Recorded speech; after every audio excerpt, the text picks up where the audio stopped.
একটা ভূত আসতেছিল। সে আমার ঘরে এসে বললো কি মিয়া আমি একটু টয়লেট করে দিবেন।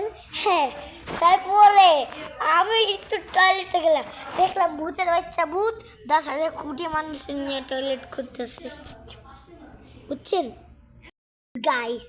হ্যাঁ, আমি একদিন রাস্তাতে যেতেছিলাম, হঠাৎ করে দেখলাম বাড়ি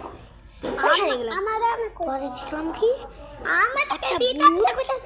তারপরে দেখলাম কি একটা ভূত আমার ঘরে যে পায়খানা করতেছে, খালি পায়খানা প্রসাব করতেছে।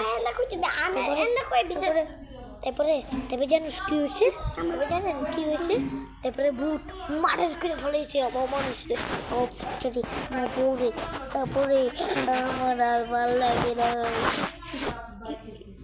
এটাই একটা গল্প। Bye bye. আমরা অনেকগুলা 3টা ভিডিও ছাড়ছি, আপনারা জলদি কমেন্টস করবেন, শেয়ার করবেন, লাইক করবেন, सब्सक्राइब करना मत भूलना। हाँ, और साथ में कमेंट लिखे दिबेन। और वेरी गुड।